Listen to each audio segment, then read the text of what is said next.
Hello and welcome to this premiere episode of this new season of Technovation. My name is Dennis Omondi. In this episode, we are going to feature Ashton Onyango, who in collaboration with Wendy Kinara have come up with an invention in technology, an app actually, that is going to revolutionize the health industry. Let's get into it. Patients in Kenya meet several obstacles in their quest for quality healthcare. Fact is, some of these are preventable through innovation. This is where Ashton Onyango and Wendy Kinara, the two co-founders of MedAssist, come in. Wendy is a medical researcher. Ashton is an AI and biomedical engineer. A very good mix of expertise to give life to a life-changing application that is about to revolutionize healthcare diagnosis using artificial intelligence. I just am Ashton, But professionally, I'm a data engineer by profession, or an AI engineer. That's what I do. And that's how the whole idea came about, using these tools and technology to try and solve some of the most pressing challenges in healthcare and society at large. So that is Ashton. I like to solve problems. As a self-proclaimed problem solver, Ashton is in this moment using MedAssist to solve misdiagnosis, which has often left patients with complications and even death in extreme instances. Other problems to be solved include delayed medical treatment, easing pressure on the inadequate hospital infrastructure, limited access to diagnostic tools brought about by an ever-growing demand, just to list but a few. MedAssist promises a cure, that is, an accurate and timely diagnosis. So this problem is the situation in our hospitals, especially in our underserved communities. You can talk of the areas which are insecure. You can go to areas like Baringo and the northeastern parts of Kenya, and then Tana River, where we have unrest, and just other areas that are poverty-stricken and or affordability to healthcare is restricted in terms of the income of those households or the distance to the healthcare institutions. So you see, that is a real problem. And why it's a problem is because we shall have delays in accessing these healthcare services. So, what inspired Ashton and Wendy to make MedAssist? It all begins with Karim, a young man residing in a little-known remote village in Tana River County of Kenya's coast. So Karim lives in Tana River. He is a very charismatic and vibrant guy with a good laugh. So his friends noticed that he came up with a very dry cough, right?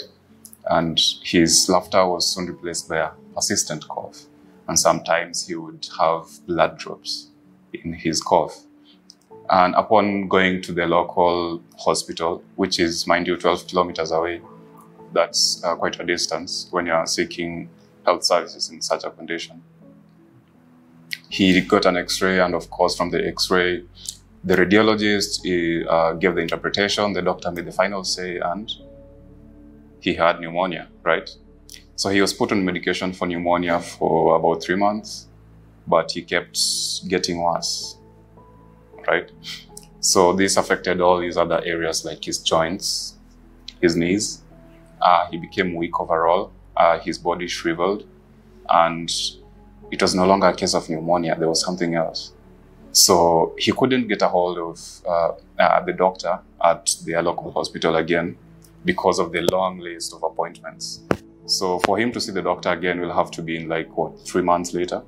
But he did not have that time. So he opted to come to Nairobi at one of the major hospitals, and another X-ray revealed that he actually had TB, advanced tuberculosis, because it was not addressed at the point at which it was supposed to be addressed. Turns out, Karim had developed advanced TB and his lungs had been irreversibly damaged. Misinterpretation of a radiology document handed Karim a lifelong medication.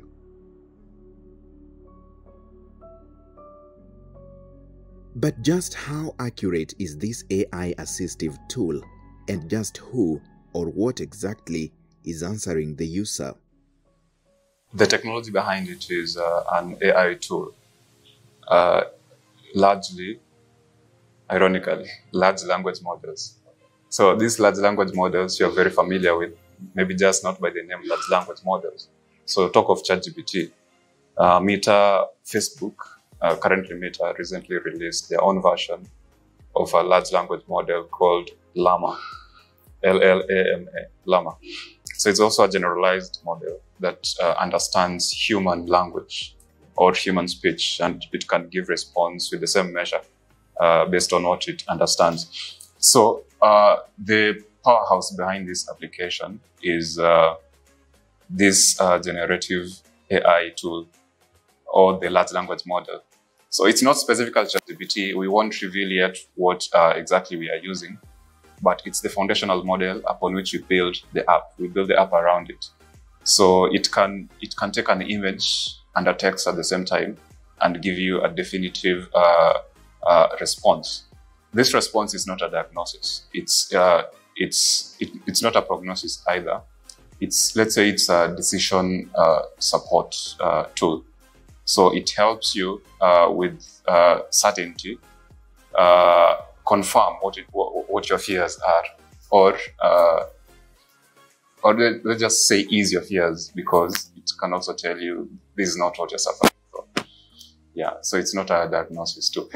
The app is called MedAssist because we are looking to build an assistive technology, right?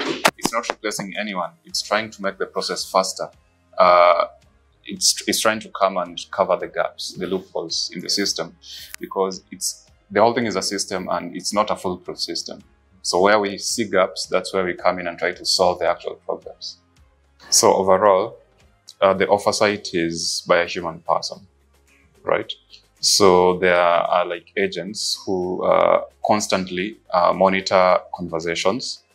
They look at everything that goes on, or anything that warrants their attention. The AI model is able to do that. Like if it realizes this person's situation is a bit complicated, that's when it can bring in a human person, a human doctor, not just a doctor, a human therapist, a human nutritionist, right?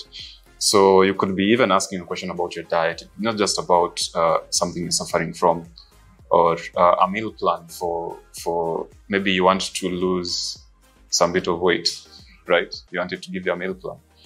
If it's been trained on that with meal plans that's just data. It's been trained on that and it knows the exact meal plans for this, so it can generate that kind of information for you. But when it's a complicated situation, let's say it's a mental health issue, you are depressed and you're feeling suicidal, and you can't really leave the AI to talk to you if you are at the point where you are probably suicidal. Yeah, right. So that's like an advanced case of mental illness or mental unwellness. So in this case, it transfers you to a live therapist. So in other cases, a live doctor or a live nutritionist, whoever is the healthcare professional behind it. And from there, they can be able to now give you a definitive diagnosis or a definitive counsel. All right. We are due for our break here. We are coming back with more, including even a detailed information about how MedAssist works. Don't go too far.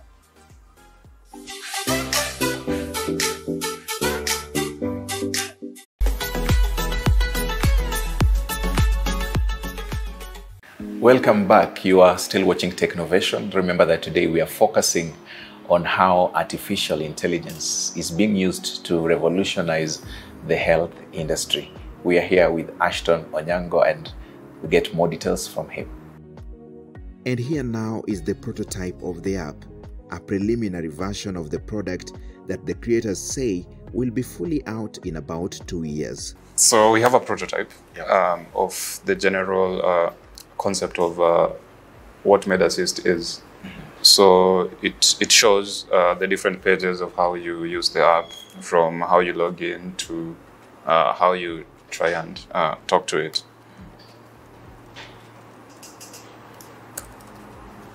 So that's MedAssist. Of course, that's the first page. You are prompted to create an account, of course. Okay. And once you've created an account, you log into the platform. You give it your details. So I'll need a username, I'll need a password. Yeah. And then I log in. And then you log into the platform. Okay. If you input a wrong password, it of course prompts you to put a stronger or a better password that's more accurate. Okay. So this is our Karim who logged in and the password, and then they verify the identity. So, we are dealing with patients' medical information, so we consider privacy. So we have different levels of authentication and security to verify your identity. So here, Karim has logged in, and they can subscribe right away, or they can just start using the platform without having to pay just yet. So I think something that I've noticed here is the fact that it is my own account, which means that even my medical history is here. So that's the beauty of it. We are trying to have a situation where the AI can remember from the last time you talked to it whether you got better or not, or you're getting worse, and then it can follow up. So that's where a doctor can follow up with you. So the doctor doesn't have to, the AI can follow up with you without the intervention of the doctor. So until the situation is dire, and then you need intervention by a professional, that's when it can now refer you to a doctor again. So here, this is a classic case of, this is a radiologist who was using it in this particular case. So hi, what can I do for you? Start chatting with me. So you greet it and you log in. Then you give it information. So what are you suffering from, or what would you like to know, or what would you like me to help you with? So the radiologist uploaded the radiologist had just taken a scan of somebody's chest, a patient's chest, and what they usually do is they do a report on that radiology image, which says this is patient so and so, this is their age, these are their demography, and then this is the interpretation. There's a lung abscess, maybe there's an inflammation in their lung. Like, that's the interpretation of the report. So in this case, the radiologist is asking the app, or is chatting with it and saying, is pulmonary edema present in this image? So pulmonary edema is one of the respiratory problems affecting the tract, including the lungs. So he says yes. The model says yes, it's present. And then he asks, where is pulmonary edema present? He wants to know where it is exactly. It says bilateral. So this is very, this is technical because it's talking to a radiologist. If it's a normal person, it will ask you normal questions. Okay. Yeah, so it understands context and the person who is talking to it. And then he asks, what is the severity of pulmonary edema if present? It says mild. It helps with generating accurate reports for the radiological images, so that we avoid the case of misinterpretation, which leads to misdiagnosis and ultimately fatalities from cases which are very simple and can be avoided. Okay. Yeah. So that is it. So that is basically it. So I'm still building on it as we go. It's a gradual process, as I said. It's not done yet. I think I'll be updating you as we go by. This product targets nearly 200,000 medical practitioners in Kenya and a population that has crossed the 50 million mark as per 2019 population census. How will it capture the market when it finally rolls out? Then, there is always the funding question. We are working on the MVP right now, but soon you'll start seeing a lot of it on on the media platforms, especially Twitter. Mostly Twitter, and of course LinkedIn.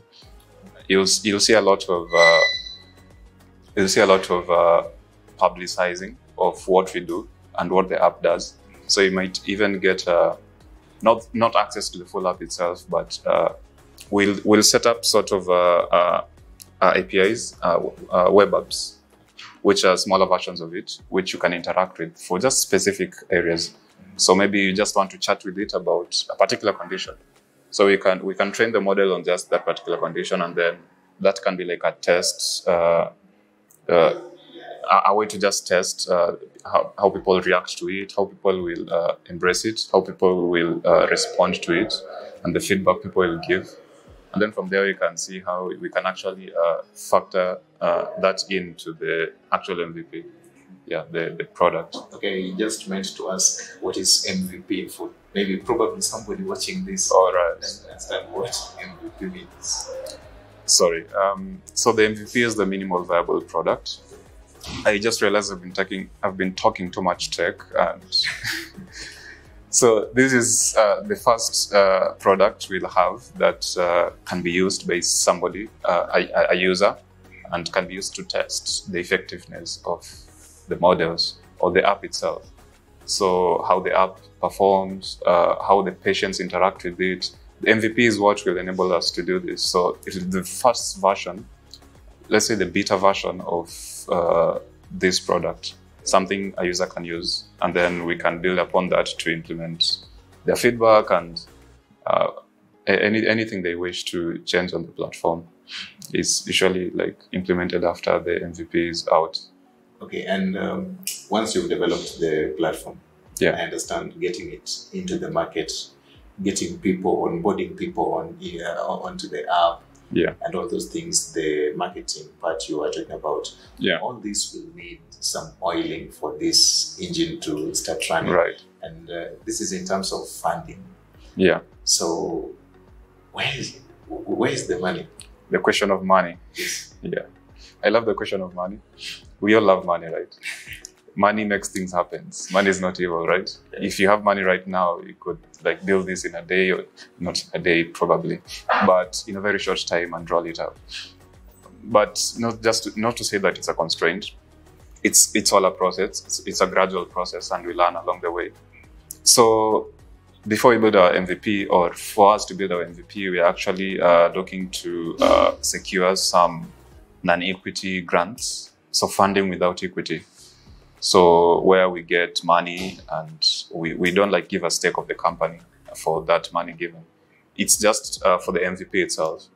Then when we are focusing on refining the product for the actual market, that's what we think of having investors on board in terms of equity and also non-equity loans from other funding sources. Okay. So either way, we are also looking for funding to help realize this product. Kenya startup space is promising without a doubt.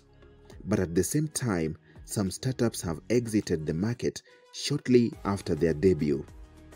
What's the game plan for MedAssist? There are usually very many hurdles, but that is not the problem. I mean, in any venture that you are in, there are usually those hurdles, and finance is one of them. So the problem is not actually getting the finance. The problem is in what to do with the finance, because most people take this funding that they get, and the first thing they do with it is, purchase a lot of, let's say, they purchase a lot of things from the start, before thinking of getting people to help build these actual products. I mean, the most important resource before you even have the funding itself is the human resource. People who are going to actually build the product, and people will actually believe in the product. Last year in April, that is 2022 April, you were outside this country. You were somewhere in South Africa. Johannesburg. Yeah, Johannesburg. What was happening? Joburg is a very nice city. You should go there. I will one day. You should. God willing. Yeah, God willing. Well, a lot of people go outside this country. I love that I was able to also. We went to visit Johannesburg for 3 to 4 days, thereabouts. So this was under a competition called the Huawei ICT competition, which you will see a lot of because they just launched another cohort for the next academic year. with this, we have an innovation competition where they give you a theme. And from that theme, you use technologies at your disposal. Any that you wish, or all of them, even if you want, from AI to cloud to all these technologies and tools, to come up with a solution that addresses this theme. It has to be impactful to the society. It has to have value. It has to solve the problem that has been said therein. So we built a wearable device, something like this. We didn't build the actual device, but the concept, we actually built a prototype. It's a wearable device that can take your body parameters from your temperature, your pulse, heart rate, and many other things. And from there, it can be able to determine whether you have pneumonia. Determine, not diagnose. Or if you already have it, it can help with tracking and monitoring the progression of pneumonia.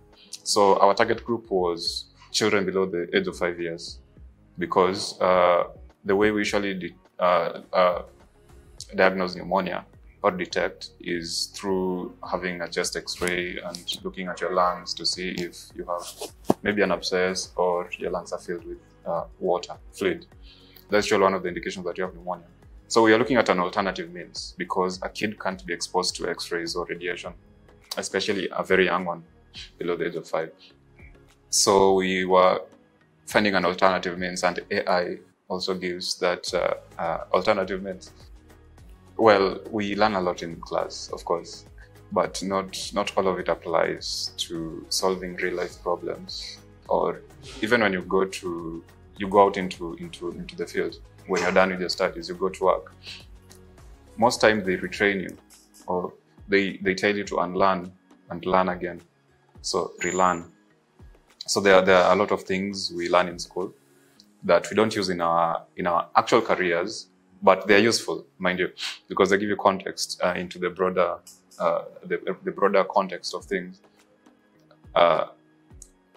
One of the ways you can access or you can tap into this information that is not given in class, which is needed out there, is being part of these groups. Like we have local tech communities. Like we have one for Google developers here in Kenyatta University. We have one for engineers. It's called IEEE. It's actually behind you. It's not just engineers, it's anybody working in the technology space, right? Yeah, so when you're in these groups, you meet like-minded people who are also working on things as you are, or who are already working on things that you want to work on, but you haven't started. Yeah, so these groups give you that opportunity or that chance to do more or to pull your weight more than what you do.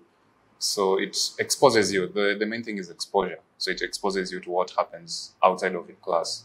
If you're just like concentrated if you're just in your cocoon, you don't know what's happening outside. You just go to class and that's it. Like that's the end of the story. You'll find that there's a lot that pauses that you don't know about. There's a lot that happens in the technological world that you don't know about. There's a lot that happens that you just don't know about. Yeah. That brings us to the end of this episode of Technovation. See you again next week on a new episode. My name is Dennis Omondi, and on behalf of the whole team that made this episode a success, I want to wish you a nice time.